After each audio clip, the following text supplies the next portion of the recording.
අනුබෝන් නගීමල්ලියේ පෙරහැදින විශ්වවිද්‍යාලයේ කෘෂිකර්ම පීඨය මගින් සංවිධානය කරනු ලබන රැලිබිමෙන් සමීපට අධ්‍යාපන සත්කාරක මාලාවේ උසස් පෙළ භෞතික විද්‍යා විෂය ධාරාවට අදාළව 8 වෙනි ඒකකය වන ධාරා විද්‍යුතය යටතේ අපි ගිය සතියේ මූලික ධාරා විද්‍යුතයේ මූලික සංකල්ප ගැන සාකච්ඡා කරා. ඉතින් අද දෙවනි සතියේ අපි කතා කරන්න බලාපොරොත්තු වෙන්නේ ධාරා විද්‍යුතයේ තවත් කොටසක් ගැන. ඒ තමයි කර්චොෆ් නීතිය. ඔයාලා හැමෝම දන්නවා භෞතික විද්‍යාව කියන අනෙක් විෂයන් එක්ක සාපේක්ෂව ටිකක් වෙනස් විෂයක්. මොකද භෞතික විද්‍යාව ගැන කරන්නේ අපි ඉගෙන ගන්න සිද්ධාන්ත, නියම, නීති මෙන්න මේ වගේ දේවල් අවබෝධ කරගෙන අපි ගැටලු විසඳන්න අන්නේ ඒවා අපි ඉගෙන ගත්ත ඒ නියමයන් මූලධර්ම වගේම පාවිච්චි කරනවා. ඉතින් කර්චොෆ් නීතියත් කියන්නේ අන්න ඒ වගේ දෙයක්. කර්චොෆ් නීතිය යොදා ගැනීම අපි මූලික වශයෙන්ම කරන්නේ මෙන්න මේ වගේ විද්‍යුත් පරිපථ ජාලාවක විද්‍යුත් ධාරාවන්ගේ ව්‍යාප්තිය, ඒකේ ප්‍රතිරෝධ හරහා ගන්න ධාරාව, මේ එක් ශාඛාවන් හරහා ගන්න ධාරාව, මෙන්න මේ වගේ දේවල් ගණනය කරනවා. ඒ වගේම මේ වගේ සංකීර්ණ පරිපථ ආශ්‍රිත ගැටලු විසඳන්න අපිට පුළුවන් කර්චොෆ් නීතිය භාවිත කරන්න. කර්චොෆ් නීතිය යටතේදී අපි නීති දෙකක් ගැන තමයි සාකච්ඡා කරන්නේ. කර්චොෆ්ගේ පළවෙනි නීතිය තමයි සන්ධි නීතිය. එහෙම නැත්නම් ජන්ක්ෂන් රූල්. මේකෙන් කියවෙන්නේ විද්‍යුත් පරිපථ ජාලයක සන්ධියකදී ධාරාවන්ගේ වීජීය ඓක්‍ය ශූන්‍යයි. අපිට ඒක සමීකරණයකින් දක්වන්න පුළුවන් සිග්මා I සමාන 0 කියලා. සරලව කිව්වොත් සන්ධියක තුලට ගලාන ධාරා ප්‍රමාණය සන්ධියෙන් පිටතට ගලාන ධාරාවන් ප්‍රමාණය එකතුවට සමාන වෙනවා. ඉතින් කර්චොෆ්ගේ පළවෙනි නීතියෙන් අපි කතා කරන්නේ මෙන්න මේ වගේ සන්ධියකදී ධාරාවන්ගේ වීජීය ඓක්‍ය සම්බන්ධය.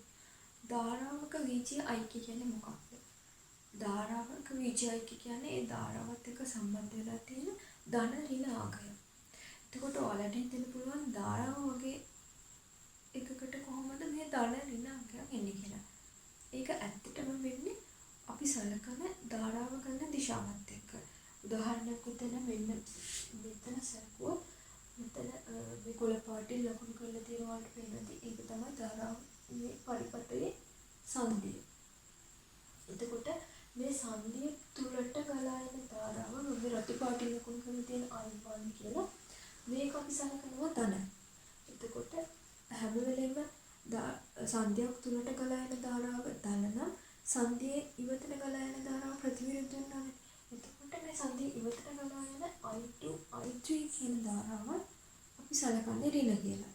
එතකොට සන්ධි නීතිය අනුව සිග්මා I සමානයි 0. මේ සිග්මා I සමානයි 0 අපිට මෙන්න මේ සංකේත භාවිත කරලා මේ විදිහට ලියන්න පුළුවන්. අපි දැන් සැලකුවා සන්ධියක් තුලට ගලා යන ධාරාව ධන.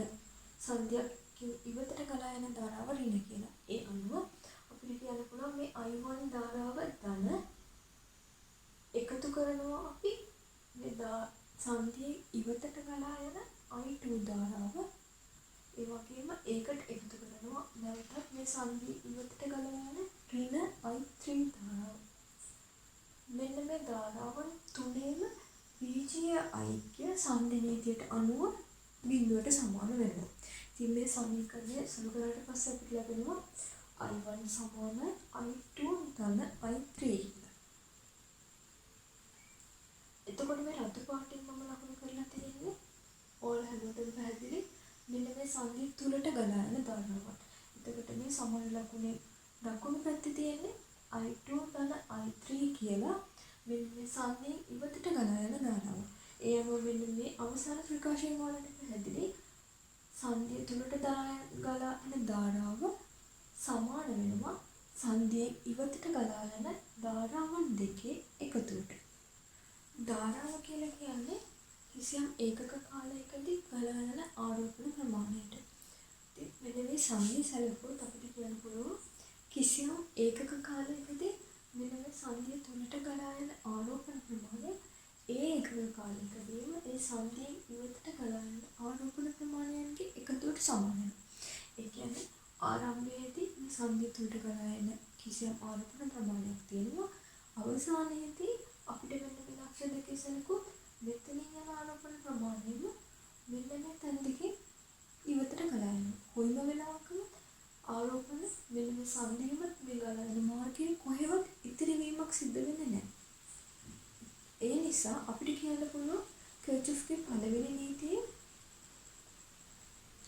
පළවෙනි නීතිය කියන්නේ ආරෝපණ සංස්ථිතිය පිළිබඳ ප්‍රතිඵලයක් කියලා.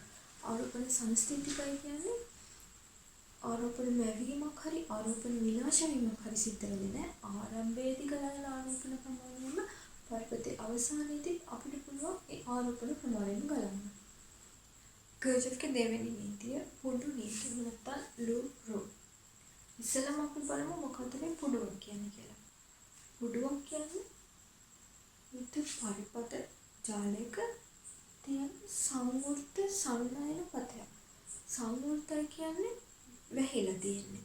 ඒකට සංනයන කියන්නේ ඒ වැහිච්ච පතේ ධාරාව සංනයනය කරන්නත් ඕනේ. මෙන්න මේ වගේ එකට තමයි පුඩුවක් කියලා කියන්නේ. කර්චොෆ්ගේ දෙවෙනි නීතියෙන් අපි සාකච්ඡා කරන්නේ මෙන්න මේ පුඩුවකට අදාළව බලපාන නීතිය.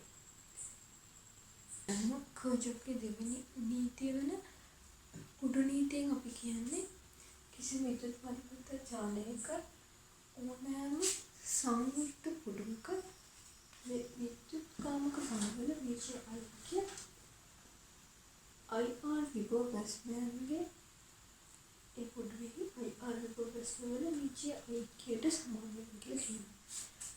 එතකොට අපිට ඒක සමීකරණයකින් දක්වන්න පුළුවන් සිග්මා E සමානයි සිග්මා IR කියලා. විද්‍යුත් කාමක වල විෂය ඓක්‍ය කියන්නේ විද්‍යුත් කාමකෙන් වෙලෙන කෝෂ වලින් වෙන විද්‍යුත් කාමක බලවල විෂය ඓක්‍ය තමයි අපි මෙතන සඳහන් කරලා තියෙන්නේ. ඊපස්සේ මෙතන මේ කෝෂ වල තියෙන අභ්‍යන්තර ප්‍රතිරෝධය ඊට අමතරව මේ කෝෂයෙන් සම්බන්ධ කරලා තියෙන ප්‍රතිරෝධ හරහා කිසියම් ධාරණයක් කළොත් ඒ ප්‍රතිරෝධ වල හටගන්න විභව ප්‍රශ්න සමානයි IR වල.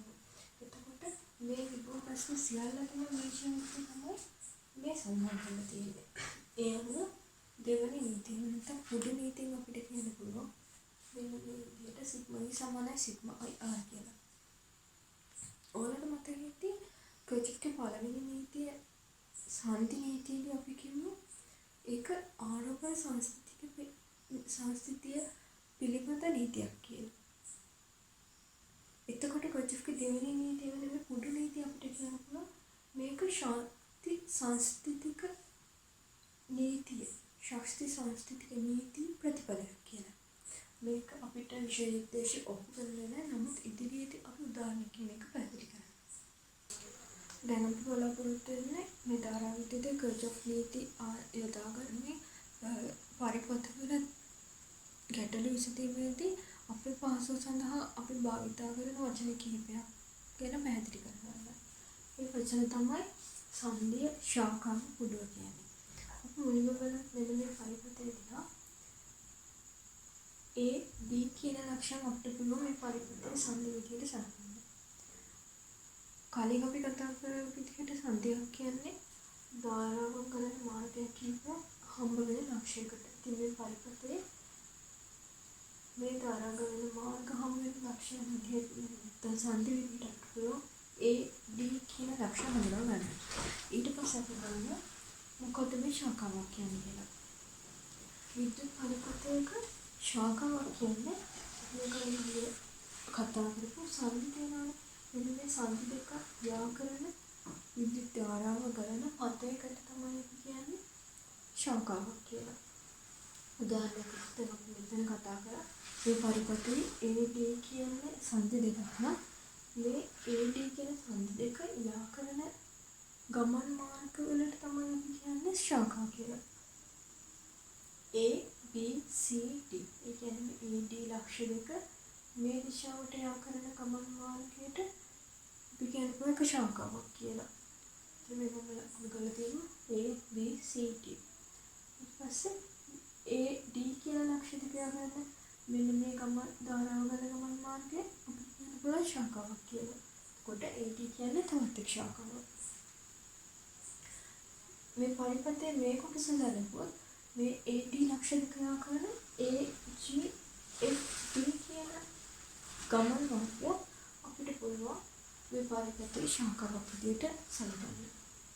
මේ ශාඛාවන් ගන්න එකෙන් අපිට ගන්න පුළුවන් උදව්ව තමයි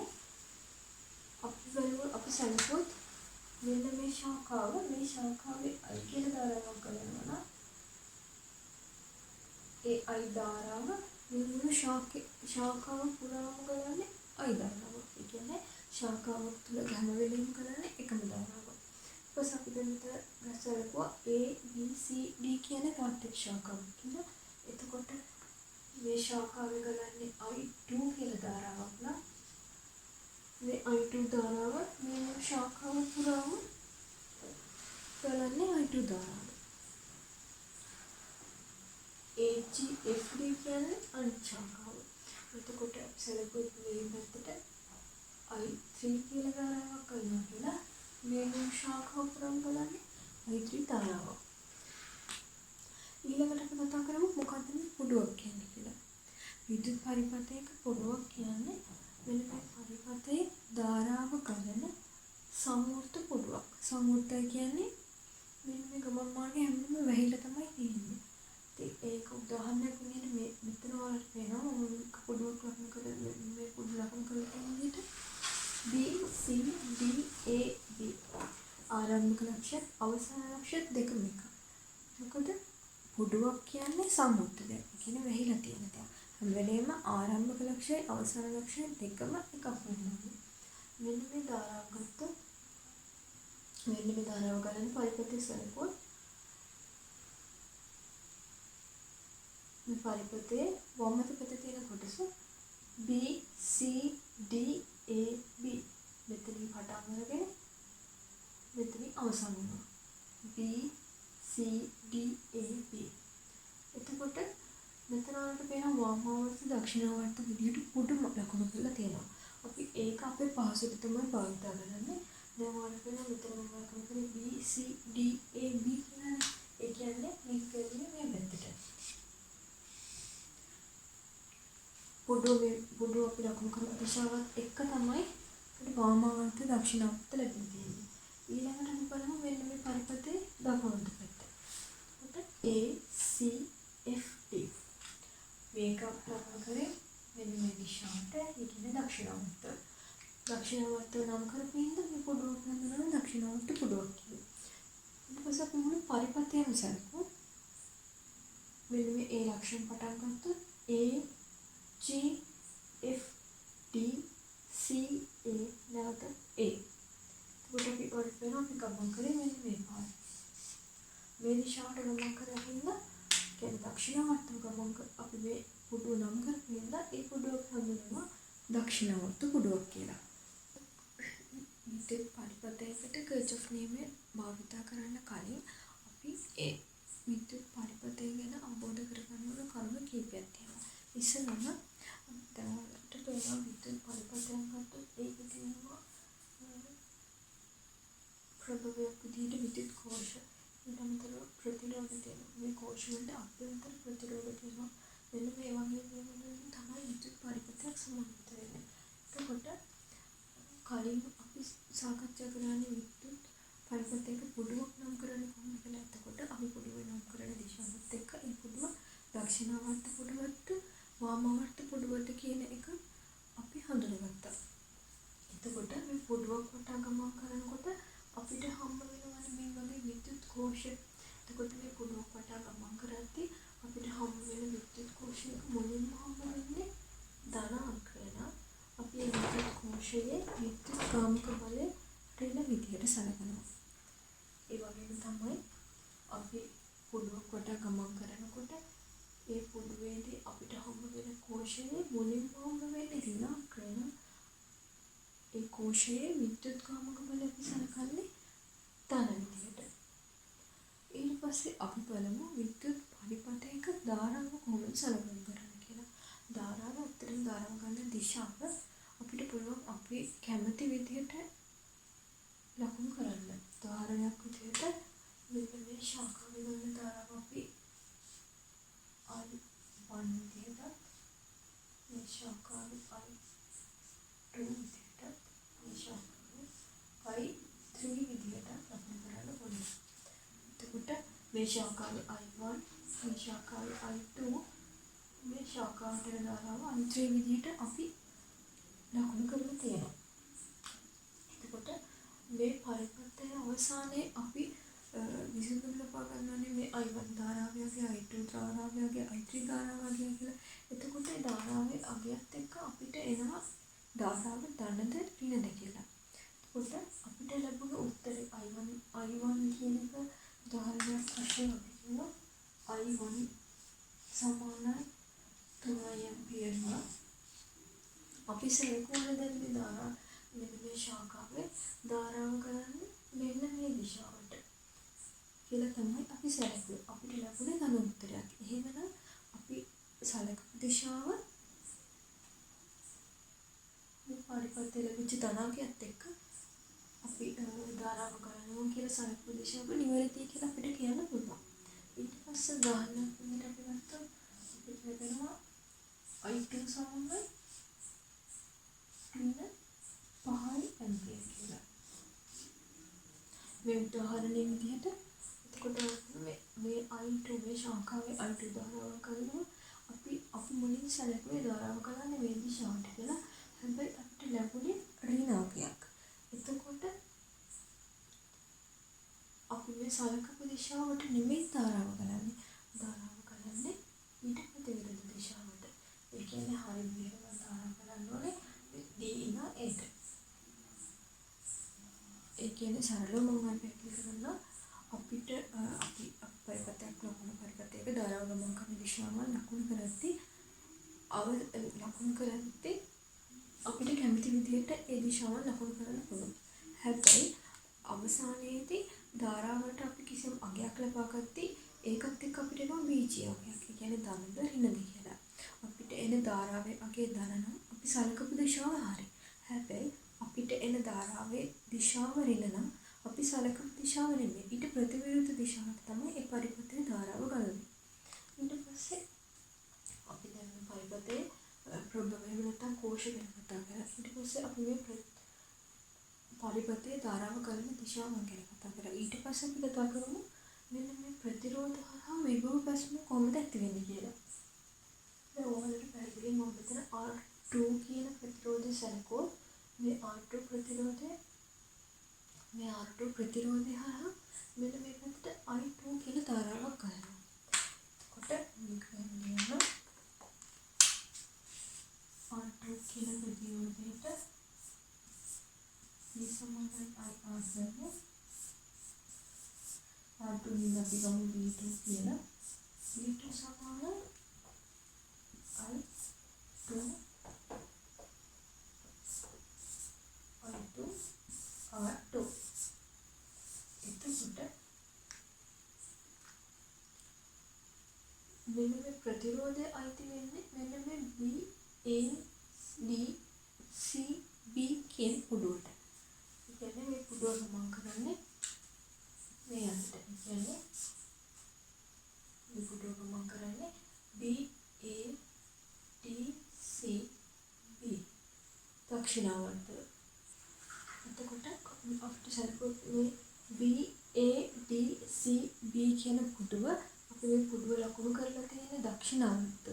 ඒ වගේම තමයි මේ ඊතල වලින් වලට පේනවා මේ පුඩුවේ ධාරාව ගලන්නේ දක්ෂිනාවර්තම දිශාවට. එතකොට පුඩුව අපි නම් කරේ දක්ෂිනාවර්තම පුඩුවේ ධාරාව ගලන්නේ දක්ෂිනාවර්තම. එතකොට මෙන්න මේ වගේ අවස්ථාවක මේ R2 කියන ප්‍රතිරෝධය කියන්නේ මේ පුඩුවේ තියෙන ප්‍රතිරෝධයක් හරහා තියෙන විභව ප්‍රශ්න. ඒ කියන්නේ මේ R2 ප්‍රතිරෝධය හරහා ඇති වෙන I2 R2 කියන විභව ප්‍රශ්න අපිට සලකන්න පුළුවන් ධන අංකයක් විදිහට. ඒ කියන්නේ අපි මොකක් හරි පුඩුවක් ලකුණු කරන දිශාවටම නම් ධාරාව ගලන්නේ අපිට ඒ පුඩුවේ තියෙන ප්‍රතිරෝධ හරහා ඇති වෙන විභව ප්‍රශ්න ධන විභව ප්‍රශ්න විදිහට සලකන්න පුළුවන්. ඊට පස්සේ අපි සැලකුවොත් මෙන්න මේ පුඩුව B D F G A. ඒ කියන්නේ මේ පුඩුව අපිට ලකුණු කරන්නේ මෙන්න මේ දිශාවට. A D F G A. ඒ කියන්නේ වහමවර්ත දිශාවට. එතකොට ඔයාලට පේනවා මෙන්න මේ ඊතලෙත් එක්ක මෙන්න මේ ඊතලෙ සලකන්නේ I3 ධාරාව මේකේ I3 ධාරාව ගලන්නේ දක්ෂිනාවර්තය. ඒ කියන්නේ මේ පැත්තට තමයි මෙන්න මේ ප්‍රතිරෝධය හරහා මේ ධාරාව ගලන්නේ දක්ෂිනාවර්තන. එතකොට මෙතන R3 ප්‍රතිරෝධය සලකුව R3 ප්‍රතිරෝධය සලකුව අපිට කියන්න පුළුවන් මේ ප්‍රතිරෝධය හරහා විභව රැස් වෙන්නේ I3 වතාවක් R3. හැබැයි ඔයාලට පේනවද මෙන්න මේ පුඩුවේ වගේ නෙමෙයි මේ පුඩුවේ වෙන්නේ ඊට ප්‍රතිවිරුද්ධ දෙයක්. ඒ කියන්නේ අපි පුඩුව ලකුණු කරේ වාමාවර්තව. හැබැයි ඒ පුඩුවේ ධාරාව කරන්නේ දක්ෂිනාවර්තව. එතකොට එතන ප්‍රතිවිරුද්ධ දෙයක් තියෙනවා. ඒ හින්දා මෙතන මේ R3 කියන ප්‍රතිරෝධය හරහා ඇති වෙන විභව ප්‍රශ්න කියනවා ඒක ඍණාංගයක් විදියට සලකන්න. කියන්නේ කෙටිම ඒක සාරාංශ කරනවා නම් අපි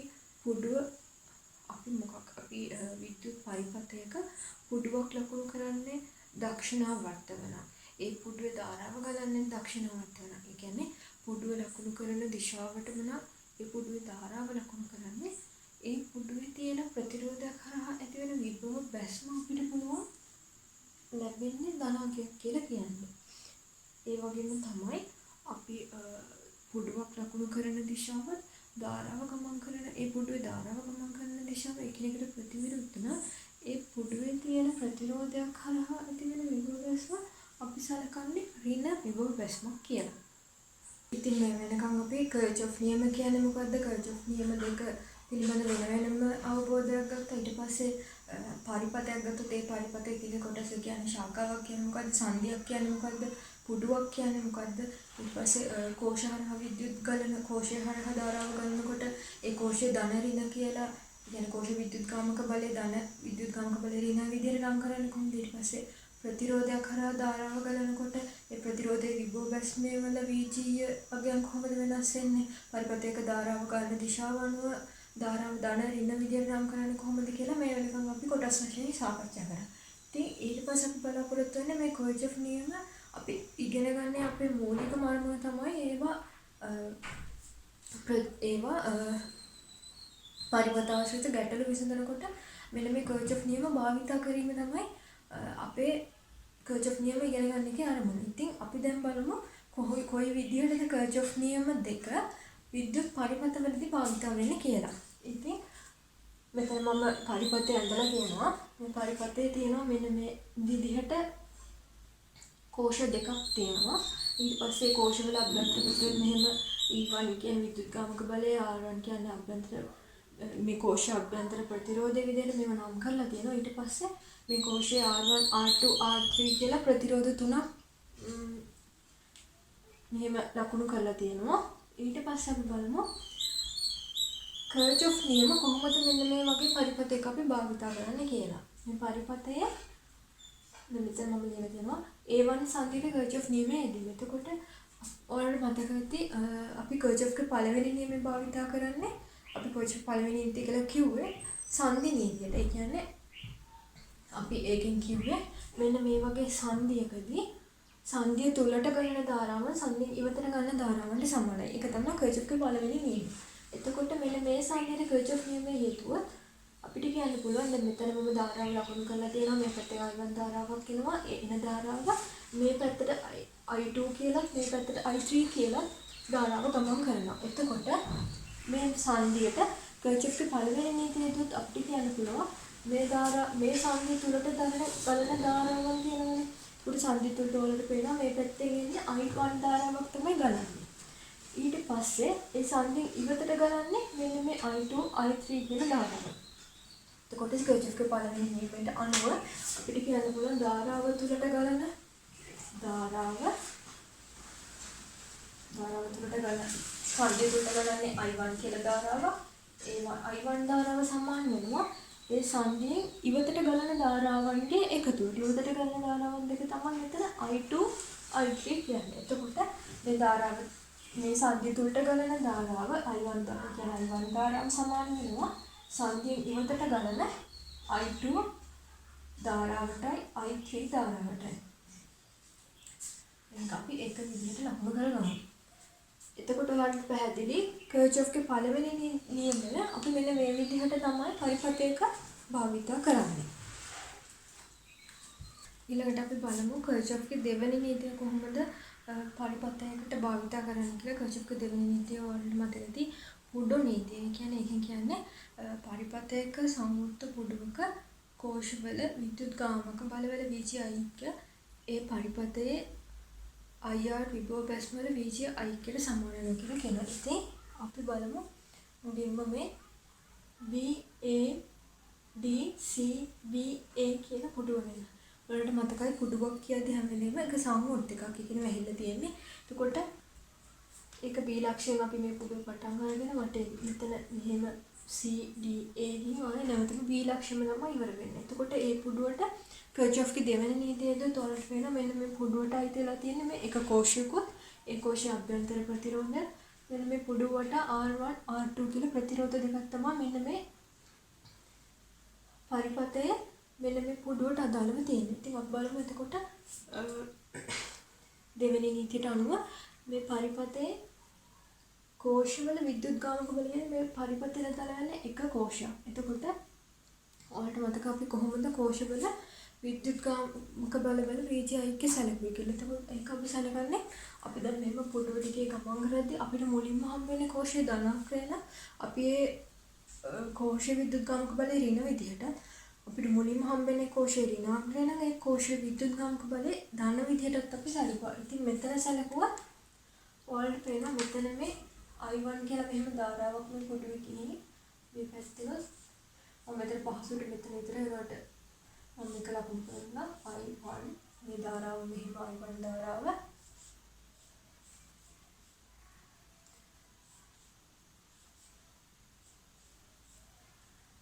මම එහෙම ලකුණු කරද්දී ඔයාලට හිතෙන්නේ තේ මෙතන ලකුණු කරේ නැත්තේ කියලා.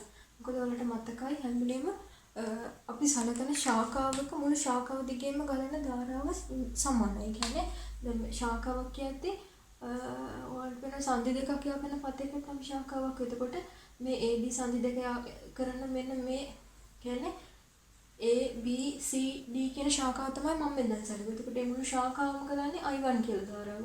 ඊට පස්සේ මේ ලක්ෂ දෙකේ AD හරහාම තියෙන මෙන්න මේ ශාඛාවේ මුළු ශාඛාවම කරන්නේ I3 ධාරාව. ඊට පස්සේ සැලකුවොත් මෙන්න මේ පරිපථයේ මේ ශාඛාව AGFD කියලා ඒ පරිපථයේම ගලන්නේ ඒ ශාඛාවෙම ගලන්නේ මෙන්න මේ I3 ධාරාව. මේ කෝෂය හරහත් මේ ප්‍රතිරෝධය හරහත් පස්සේ ආය නැවත මෙතනින් ඇතුල් වෙන්නේ I3 ධාරාවමයි. එතකොට I2 ධාරාවම. එතකොට මෙන්න මේ පුඩුව සැලකුවොත් මේ උඩට බලන්න දැන් කොහොමද කර්චොෆ් නියමය භාවිත කරන්න කියලා. එතකොට ඔයාලට පේනවා අපි මෙන්න මේ පුඩුව දිගේ යනකොට අපි මේ ධාරාව ගමන් කරන දිශාවත් එක්ක අපිට මේ කෝෂය මුලින්ම හම්බ වෙන්නේ ධනාංශය. එතකොට එහෙම සලකද්දී කෝෂයේ විද්‍යුත් ගාමක බලය ඍණ. අපිට කියන්න පුළුවන් ඍණ E සමානයි. ඊට පස්සේ මේ පුඩුවේ මේ තියෙන IR විභව බැස්ම වල VGI එක තමයි මෙන්න මේ කෝෂවල විද්‍යුත් ගාමක බලවල VGI එකට සමාන වෙන්නේ.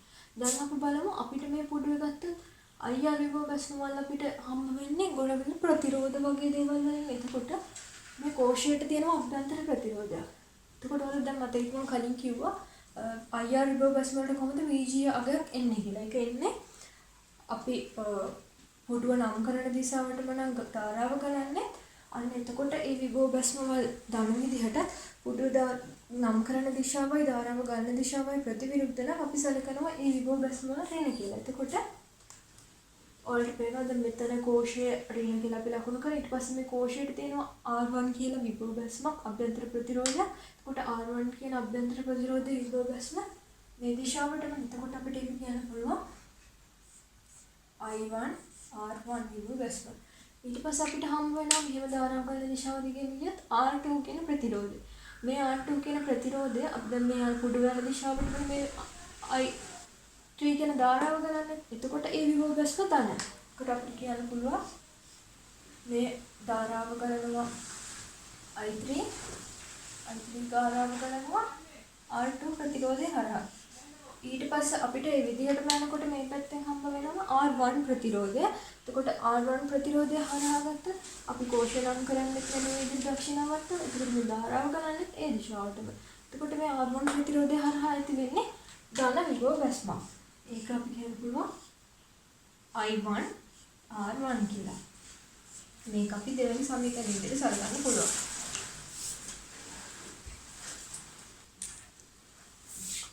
ඊට පස්සේ අපි බලමු මෙන්න මේ පැත්තේ තියෙන මේ දකුණු පැත්තේ තියෙන පුඩුව ගැන. මේ පුඩුව අපි ගන්නවා AGFD A කියන පුඩුව. එතකොට මේ පුඩුවට අයිති විද්‍යුත් කෝෂ වලට වෙන එකටත් අර ප්‍රතිපරිපත්තියට වගේම එක විද්‍යුත් කෝෂයක් තමයි අයිති වෙන්නේ. එතකොට ඒක දැන් ධාරාව ගලන්නේ මේ දිශාවට. එතකොට ඒ කෝෂය අපිට මුලින්ම හම්බ වෙන්නේ ඍණාංකයනේ.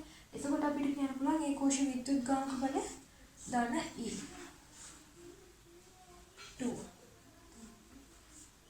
එතකොට මේ ධන E2 සමාන වෙනවා මෙන්න මේ පුඩුවට අයිති IR විභව බැස්ම වල BG ඓක්‍යයට.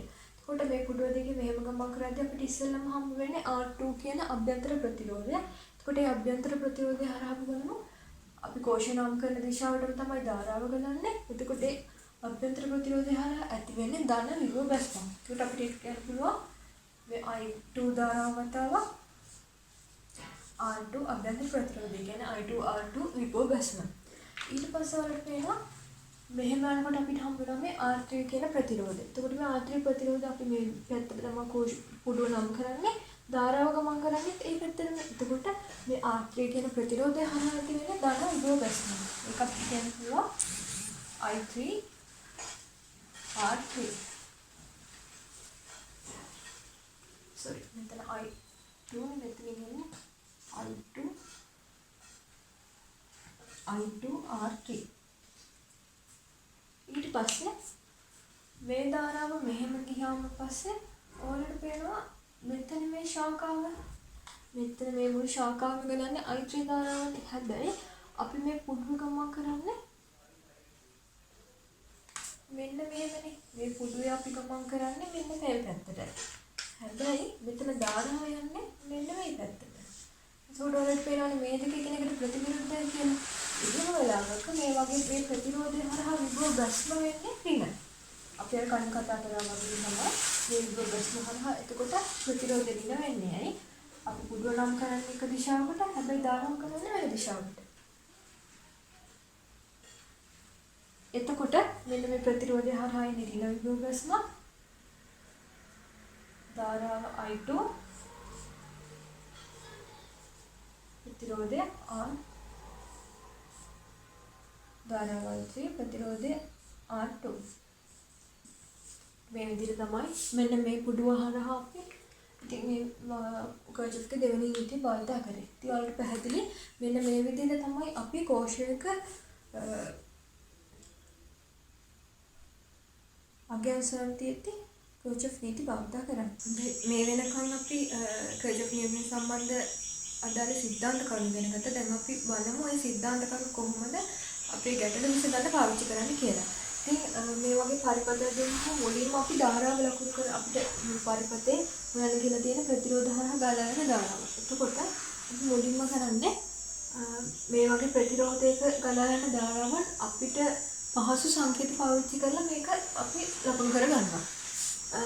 කර්චොෆ්ගේ පළවෙනි නීතිය වලට මතක ඇති ඒක අපි සංධි නීතිය ගැන කතා කරේ. ඒ කියන්නේ මෙන්න මේ වගේ සංධියක කියන්නේ මෙන්න මෙහෙම විදිහට ශාඛා කීපයක් එකතු වෙන ලක්ෂණයක්නේ. එතකොට මෙන්න මේ වගේ සංධියකදී මේ සංධිය තුලට එන ධාරාවන් සංධිය ඉවතට ගලා යන ධාරාවන්ට සමානයි. ඒක තමයි සංධි නීතිය. එතකොට අපිට පුළුවන් මෙතන ආයේ සමීකරණයක් ක්ලියරින් වලට වැඩිය මෙන්න මේ ලක්ෂයේ එදින මෙන්න මේ රූප සටහනේම ධාරාවන් ලකුණු කරගන්න කර්චොෆ්ගේ පාවිච්චි කර්චොෆ්ගේ පළවෙනි නියමය පාවිච්චි කරලා. එතකොට මෙතන සංධියේදී අපිට පුළුවන් මෙන්න මේ පැත්තේ එන ධාරාව I විදිහට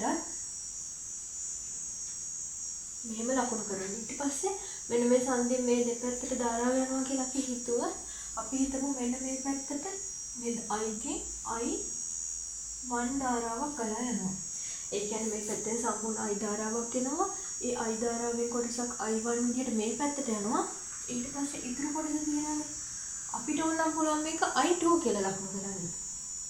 මේ ධාරාව I1 මේ ධාරාව I2 කියලා. හැබැයි ඕල්ඩ් දෙනවා. ඒ කියන්නේ අපි දැන් අපිට මෙතන තියෙන ප්‍රතිරෝධ හරහා ගලා යන ධාරාවසල. එතකොට අපිට සමීකරණ කීපයක් ලියාගෙන ඒ ආශ්‍රය තමයි හදන්නේ. මෙතන තවත් I3 කියලා සංකේතයක් යොදා ගන්නට වඩා ඕලට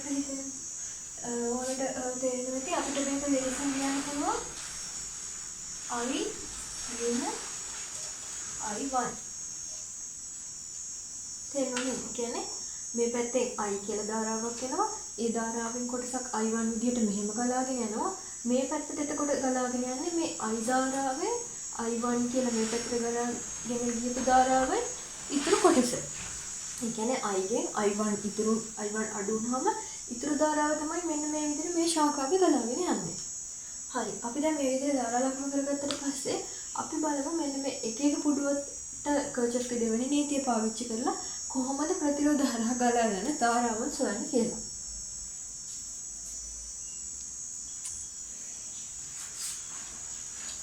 අපි ඉස්සලම සලකමු මේ A B C F A කියන පුඩුව.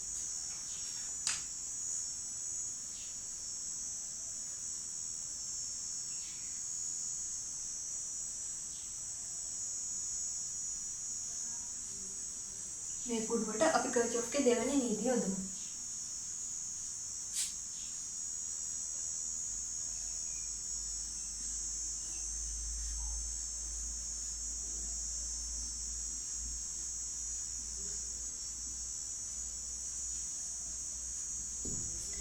මේ පුඩුවට අපි කර්චොෆ්ගේ දෙවෙනි නීතිය යොදුවොත් ඔයාලට මතකයි ඒක තමයි සිග්මා E සමානයි සිග්මා IR. එතකොට මේ පුඩුවට අදාළව තියෙන මේ 18 වෝල්ට් කියලා කෝෂය. එතකොට ධාරාව ගලන්නේ මෙන්න මේ දිශාවටනේ. එතකොට මෙතනින් එන ධාරාව වලට මතකයි හැම එක ශාඛාවක මුළු ශාඛාව පුරාවටම ගලන්නේ එකම ධාරාවක් කියලා තිබුණා. එතකොට මේ I ධාරාව තමයි මේ විදිහට ඇවිල්ලා මෙන්න මේ කෝෂය හරහා යන්නේ.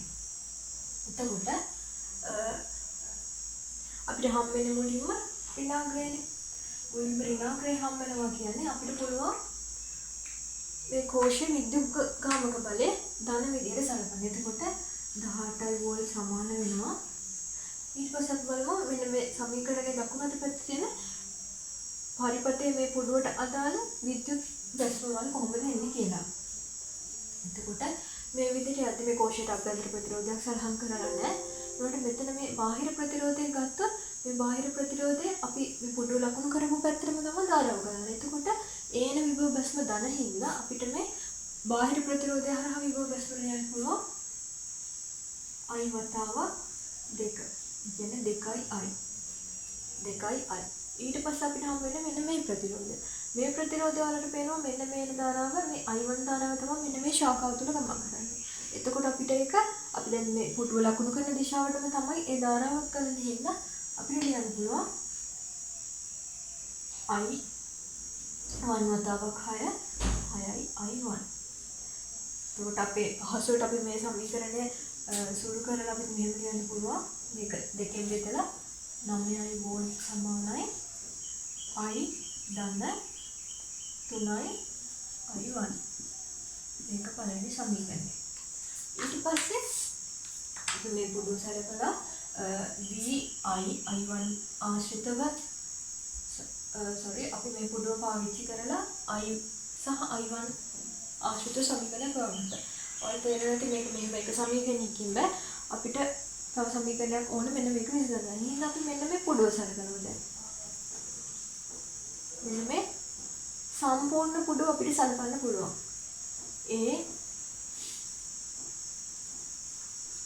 A F B C D A.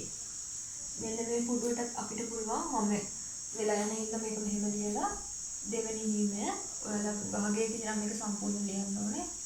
දෙවෙනි නියම යෙදීමේ මේකේ අපිට ඊට පස්සේ ලියන්න පුළුවන් මෙන්න මේ සම්පූර්ණ පුඩුව සලකලා ඒකට කර්චොෆ්ගේ දෙවෙනි නියම ගහම මේ ඔයාලා දෙන මේ පුඩුවේ අපි ලකුණු කර මෙහෙම ධාරාව ගමන් කරද්දී අපිට කෝෂ හම් වෙන්නේ මුලින්ම ඍණාංගය. එතකොට 18 වෝල්ට් සමානයි. ඉස්සෙල්ලාම අපිට හම් වෙන්නේ මෙන්න මේ ප්‍රතිරෝධය. එතකොට ඒ ප්‍රතිරෝධය අපිට පුළුවන් අපි නම් කරපු දිශාවටම තමයි ප්‍රතිරෝධ ධාරාව ගලන්නේ. එතකොට අපිට පුළුවන් කියන්න දෙවතාවක්යි 2I. පස්සේ මේක ධාරාව වෙන මේ විදිහට යන්නේ. එතකොට මෙතන යන්නේ I ඍණ I1 කියලා ධාරාවක් යනවා. මෙන්න මේ අපි නම් කරපු දිශාවට. එතකොට අපිට ඒක ලියන්න පුළුවන් මේ විභව බැස්ම දාන 12 වතාවක් I ඍණ I1. මේක තමයි මෙන්න මේ පුළුවට අදාළව මෙන්න මේ විභව බැස්ම දෙක තමයි අපිට හම්බ වෙන්නේ. එතකොට මේක තවදුරටත් සුළු කරොත් අපිට ගන්න පුළුවන් මේ සමීකරණය අපිට පුළුවන් දෙකෙන් බෙදන්න. එහෙනම් දෙකෙන් බෙදුවොත් ලියන්න පුළුවන් මෙහෙම 9යි වෝල්ට් සමානයි I ධන 6යි I ඍණ I1. මම මෙන්න මේ වරහන් ඉවත් කරලා මේක මෙහෙම සුළු කරන්න. 9යි වෝල්ට් සමානයි. එතකොට මෙතන වරහන් අයින් කරොත් 6යි I. එතකොට මෙතන I 7යි I. ඊපස්සේ මෙතන ඍණ 6යි I1. මේක දෙවෙනි සමීකරණය. ඒකට ඔයාලට පේනවා පළවෙනි සමීකරණයයි දෙවෙනි සමීකරණයයි මේ සමීකරණේ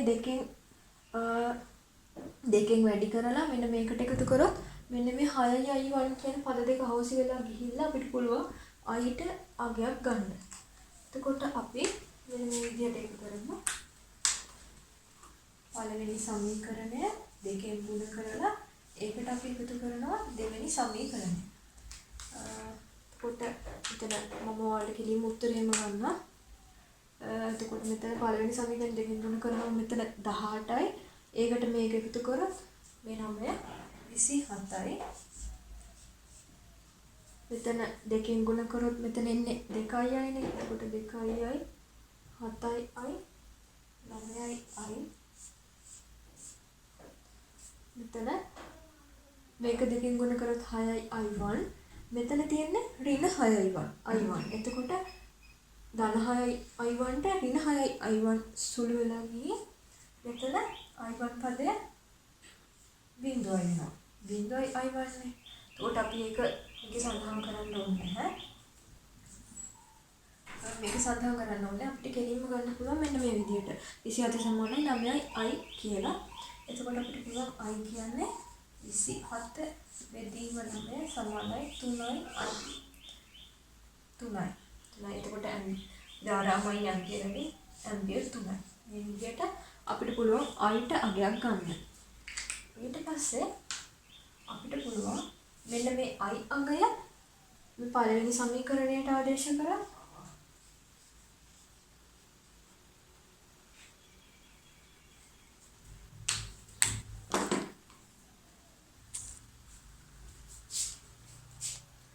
ඊට පස්සේ මෙන්න මේ I ට ආපු 3 ඇම්පියර් අගය I සමානයි 3 අපි ආදේශ කරනවා පළවෙනි සමීකරණයට. එතකොට අපිට එනවා 9 සමානයි අපි I ට ගත්තේ 3 ධන 3යි I1. එතකොට මේ තුන මේ පැත්තට ගියොත් 6යි 6 සමානයි 3යි I1. මේක අපිට ගන්න පුළුවන් I1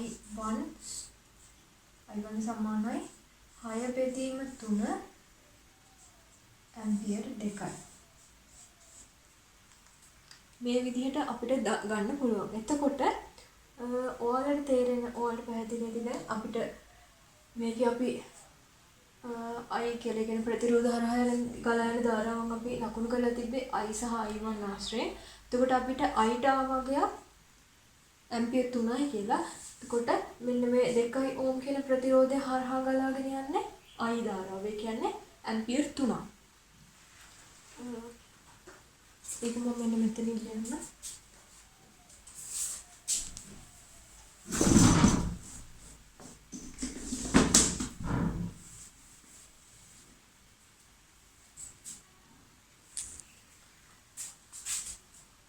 ඉතින් ඔයාලට පැහැදිලි. එතකොට මෙතන මෙන්න මේ 2 ඕම් ප්‍රතිරෝධය හරහා I ධාරාවක් නෙගියේ. එතකොට අපි මේ 2 ඕම් ප්‍රතිරෝධය හරහා ගලා යන ධාරාව ලියන්න පුළුවන් I. ඒ කියන්නේ 3 ඇම්පියර් විදිහට. ඊට පස්සේ මෙන්න මේ 6 ඕම් ප්‍රතිරෝධය හරහා යන්නේ I1 කියලා ධාරාවක්. එතකොට 6 ඕම් ප්‍රතිරෝධය හරහා I1 ධාරාවක් ගලා යන්නේ අපි ඒක හොයාගත්තා ඇම්පියර් 2යි කියලා. එතකොට ඒක මෙහෙම. ඊට පස්සේ මෙන්න මේ 12 ඕම් ප්‍රතිරෝධය හරහා මතකයි අපි ගාන හදන්න පහසුවට ඒක I3 කියලා දාගන්න නැතුව අපි දාගත්තේ I3 හරි ඒ කියන්නේ වෙනස් තවත් අන්තිම සංකේතයක් පාවිච්චි කරන්නේ නැතුව අපි භාවිත කරේ මෙන්න මේ එන I ධාරාවේ I1 ධාරාව අඩු වුණාම ඉතුරු ධාරාව මේ විදිහට නැහැ. කියන්නේ 12 ඕම් ප්‍රතිරෝධය හරහා I1 ධාරාවක් ගලාගෙන යන ඉතින් තමයි අපි ඒක මෙතන සඳහන් කරේ. එතකොට අපිට පුළුවන් I ධාරාව කීයද? ඇම්පියර් 3යි. I1 ධාරාව ඇම්පියර් 2යි. එතකොට මේ 12 ඕම් ප්‍රතිරෝධය හරහා ඇම්පියර් 1ක ධාරාවක් ගලාගෙන යනවා කියලා අපිට සඳහන් කරන්න පුළුවන්. ඉතින් මේ විදිහට තමයි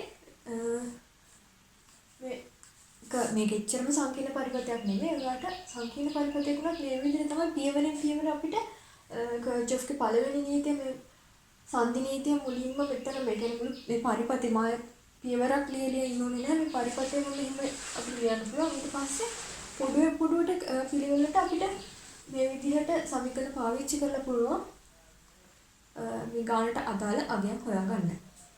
ඊළඟට අපි බලාපොරොත්තු වෙන ටිකක් කලින් අපි හදුනේ ටිකක් සංකීර්ණ කාණක් හදන්න තමයි මෙතන ඇදලා තියෙන පරිපථය වලට කියනවා. මේකේ පුටු දෙකක් තියෙනවා. ඒ වගේම තමයි කෝෂ දෙකක් තියෙනවා. කෝෂ දෙකකුත් සම්බන්ධ කරලා තියෙනවා. ඊටමතරව බාහිර ප්‍රතිරෝධ සම්බන්ධ කරලා තියෙනවා. ඉතින් කලින් ගාන හැදුවා වගේ මේ ගානත් අපි මුලින්ම කරන්නේ කර්චොෆ්ගේ පළවෙනි නීති භාවිත කරලා කියන්නේ සංදි නීති භාවිත කරලා මේ පරිපථයේ ධාරාව බෙදෙන්න කොහොමද කියලා බලන්න තමයි මුලින්ම අපි ලෑස්ති වෙන්නේ.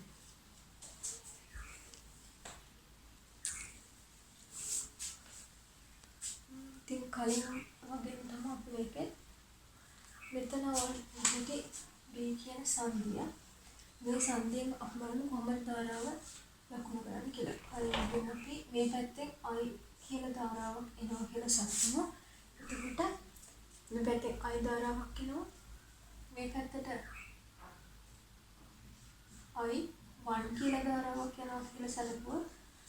මෙතනින් මේ සංදිය තුලට I ධාරාවක් එනවා. මේ සංදිය නිවතට A I ධාරාවෙන් කොටසක් I එන ධාරාවෙන් I1 කියලා ධාරාව කොටසක් මේ පැත්තට යනවා. එතකොට ඉතිරි ධාරාව යනවා මෙන්න මේ B E ශාඛාව හරහා. එතකොට අපිට පුළුවන් මේක මේ විදිහට ලකුණු කරන්න. මෙතන ඔයාලට නැති I1 I2 කියලා අපිට නම් කරගන්න ලේසි නම් අපි ගාන හැදීමේ පහසුවෙන්ද අපිට පුළුවන් මෙතන මේ I කියන මුල් ධාරාවෙන් මේ පැත්තට යන I1 කියන කොටස අඩු කරලා එන ධාරාව විදිහට මෙන්න මෙතන ලකුණු කරන්න. ඒ කියන්නේ I ඍණ I1 කියලා මේ විදිහට ලකුණු කරන්න පුළුවන් මෙන්න මේ ශාඛාවේ ගන්න ධාරාව. හරි. අපි දැන් කර්චොෆ්ගේ පළවෙනි නීතිය අනුව ධාරාව ලකුණු කරගත්තා. ඊට පස්සේ බලමු අපි කොහොමද මේ ධාරාව එක එක ප්‍රතිරෝධයක් කරා ධාරාව ගන්නන්නේ කොහොමද කියලා. ඉස්සෙල්ලාම අපි මෙන්න මේ පුඩුව කරනකොට මේ වම් පැත්තේ තියෙන මේ පුඩුවට අපි යොදනවා කර්චොෆ්ගේ දෙවෙනි නීතිය. කියන්නේ පුඩු නීතිය. පුඩු නීතිය අනුව ඒ කියන්නේ මේ පුඩුවේ තියෙන විද්‍යුත්කාමක බලවේග බීජයික්‍ය මේ තියෙන IR විභව බැස්ම බීජයකට සමාන වෙයි කියන එක තමයි පුඩු නීතිය කියන්නේ. එතකොට මේක වලට පේනවා මේ පුඩුවේ කෝෂ දෙකක් සම්බන්ධලා තියෙනවා. අපි බලමු මේ කෝෂ දෙක කොහොමද මේ කෝෂ දෙකේ VG අයිකන VG අගයක් එන්නේ කියලා. මෙතන ඔයාලට පේනවා ඉතින් දැන් ධාරාව ගලන්නේ මෙන්න මේ විදිහට. මෙන්න මේ B E කියන සංදි දෙකට මෙන්න මේ ශාඛාව මේ විදිහට සම්බන්ධලා තියෙනවා. ඒකට මෙහෙම යන I ධාරාව මේ ප්‍රතිරෝධ හරහත් යන I ධාරාව. මුතවල දාන්න ශාඛාවක් තුළ හැවිලාම ගලන ධාරාව සමානයි. එතකොට මෙතනින් I මෙන්න මේ කෝෂය තුලින් ගලන්නේ I ධාරාව. මේ හැම එකම ලකුණු කිරීමට අවශ්‍ය කරන්න ඕනේ නැහැ. උනාට අපි දැන් මේ ගාන හදද්දී පහසු වෙන්න මම වල පැහැදිලි කරන්න පහසු වෙනවා මෙහෙම ලකුණු කරේ. ඊට පස්සේ එතකොට ඔයාලට පේනවා මෙන්න මේ පුඩුව දෙකේ මෙහෙම ඉස්සරහට යනකොට අපිට මේ 4 වෝල්ට් කියලා කෝෂය ඉස්සරහම හම්බ වෙන්නේ ධනාංකය.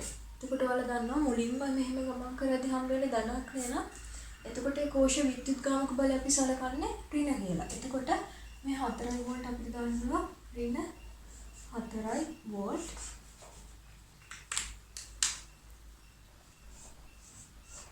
රින 4යි වෝල්ට් කියලා. ඊට පස්සේ මේ විදිහට මේ පුඩුව දිගටම යද්දී අපිට තව කෝෂයක් හම්බ වෙනවා.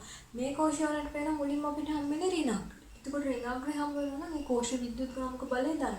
එතකොට මේකේ විද්‍යුත් ගාමක බලය ධන 8යි. එතකොට මේ කෝෂයේ මේ තියෙන විද්‍යුත් ගාම වල Vg ഐക്‍යයට මේ පැත්තේ සමාන වෙනවා IR විභව බැස්ම වල Vg ഐක්‍ය. එතකොට IR විභව බැස්ම කියන්නේ අපිට මේ පුඩුවේ හම්බ වෙනවා ප්‍රතිරෝධ දෙකක්. ඒ කියන්නේ IR විභව බැස්ම වල දෙකක් හම්බ වෙනවා. එකක් තමයි මේ වෝල්ට් දෙක. ඕම් දෙක කියන ප්‍රතිරෝධය. එතකොට ඔයාලට පේනවා මේ ඕම් දෙක ප්‍රතිරෝධය හරහා පහළට මේ විදිහට තමයි ධාරාව ගලන්නේ. පුඩුව මේ විදිහට ලකුණු කරනවා ධාරාව ගලන්නේ ඒ දිශාවටම. එතකොට ඒකේ විභව බැස්ම ධන.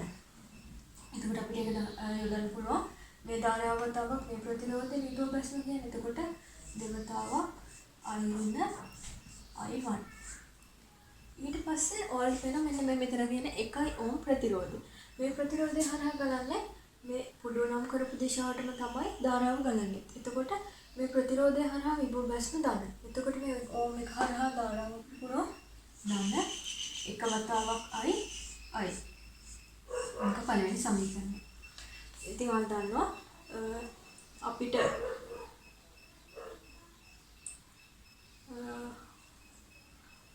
ඕනම් මේක මෙතන මෙහෙම සුළු කර වරහන් ඉවත් කරලා සුළු කරගන්න පුළුවන්. අපි මේක සමීකරණය සුළු කරලා ධන 8යි ඍණ 4යි ධන 4යි වෝල්ට් සමානයි. එතන වරහන් ඉවත් කරලා දෙවතාවක් I 2යි. එතකොට මේ I එකතු කරාම 3යි. මේ ඍණ එතකොට ඍණ I වතාවක් 2 ඍණ 2යි. මේ තමයි ඍණ 2යි 1.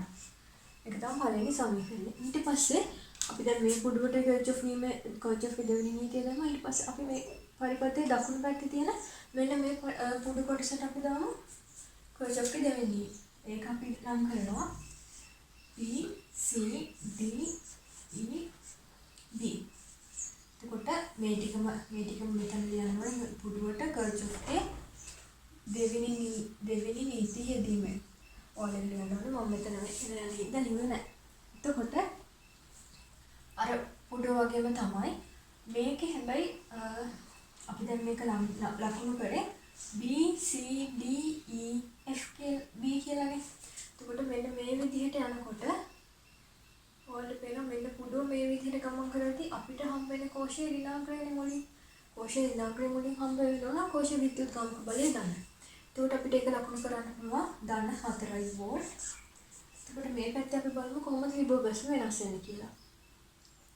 මෙහෙම මේ පුඩුව දිගේ ඉස්සරහට යනකොට අපිට හම්බ වෙනවා 2 ඕම් ප්‍රතිරෝධය. එතකොට මේ 2 ඕම් ප්‍රතිරෝධය හරහා ගලන්නේ I1 ධාරාව. පුඩුව නම් කරන දිශාවටම තමයි I1 ධාරාව ගලන්නේ. එතකොට විභව බැස්ම ධන වෙද්දී අපිට යොදන්න පුළුවන් දෙවතාවක් I1 2යි I1. ඊට පස්සේ ඒ දිශාවටම තමයි මෙන්න මේ I1 ධාරාව. මොකද මේ B C D E කියන ශාඛාව පුරාම ගලන්නේ I1 ධාරාව. එතකොට මේ I1 ධාරාවතාවක් 4 මෙතන ධන විභවයක් කියන්නේ මොකද පුඩුව නම් කරපු දිශාවටම තමයි ධාරාව ගලන්නේ. එතකොට 4 වතාවක් I1 වෙනවා ධන 4යි I1.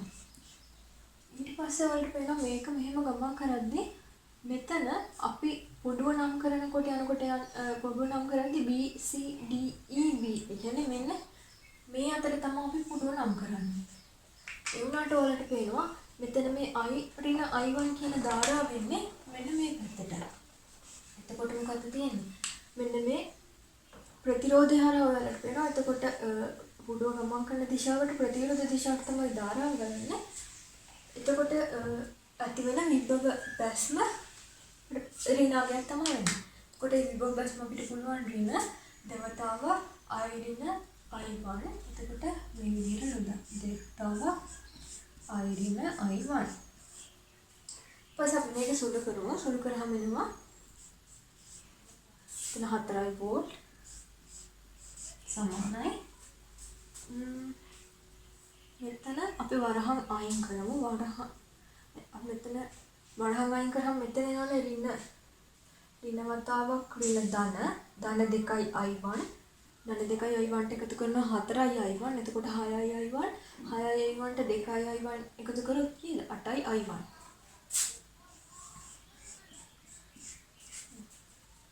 6යි 8යි i1. ඊපස්සේ මෙතන දෙවතාවක් i ඍණ 2යි i. මේක තවදුරටත් අපි දෙකෙන් බුද්ධල සුළු කරන්න පුළුවන්. 2යි වෝල්ට් සමානයි 4යි i1 i. මේක දෙවෙනි සමීකරණය. ඊට පස්සේ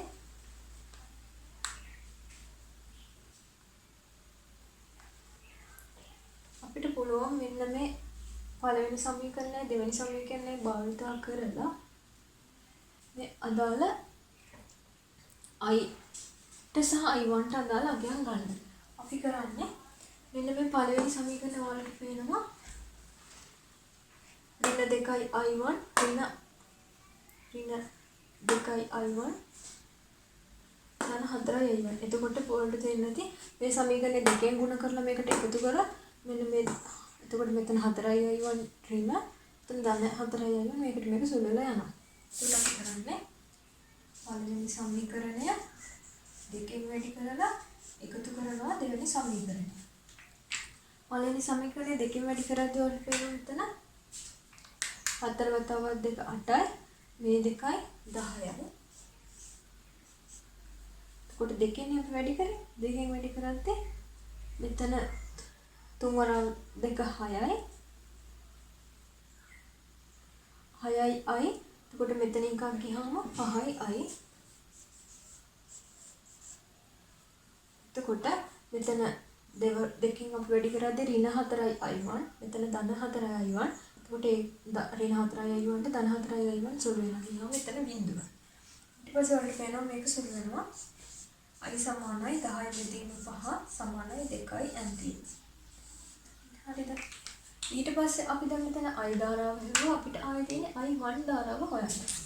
i1 ධාරාව හොයද්දී අපිට පුළුවන් මෙන්න මේ දෙවෙනි සමීකරණයට i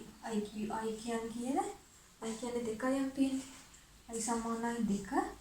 දෙවෙනි සමීකරණයට ආදේශ කරොත් අපිට පුළුවන් දෙවෙනි සමීකරණය කියන්නේ මේකනේ. එතකොට 2 සමානයි අපි ඔයන්න ඕනේ 4යි i1.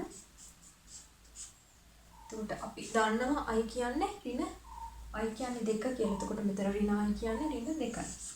එතකොට මේක විදිහට 4යි i1 i1 සමානයි 1 ඇම්පියර්. එතකොට වෙනවා අපි මෙතන මේ ගත්ත i1 කියන පද දෙකට අගයන් ඇවිල්ලා තියෙනවා. ඊට පස්සේ අපි බලමු මේක එක ප්‍රතිරෝධයක් හරහා කොහොමද ධාරාව ගන්නේ කියලා. මුලින්ම මෙන්න මේ 2යි මම ඒක ලියන්නම් මෙතන B C අතර තියෙන 2යි මොකද මෙතන 2යි ප්‍රතිරෝධය දෙකක් තියෙන නිසා. මෙන්න මේ ප්‍රතිරෝධය හරහා ඔයාලට පේනවා ගලන්නේ i1 ධාරාව. එතකොට i1 ධාරාව කීයද? ඇම්පියර් 1යි.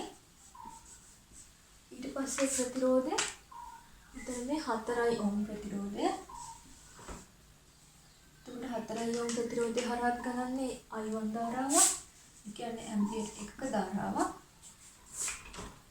ඊට පස්සේ අපිට හම්බ වෙනවා ගත්තා මෙතන මේ BE ලක්ෂ හරහා තියෙන 2යි ඕම් ප්‍රතිරෝධය හම්බ වෙනවා. එතකොට එතන 2යි ඕම් ප්‍රතිරෝධය හරහා ගලන්නේ i ඍණ i1 කියලා ධාරාවක්. i ඍණ i1 කියලා ධාරාවක්. දැන් අපි මෙතන i කියලා ගත්තේ 2.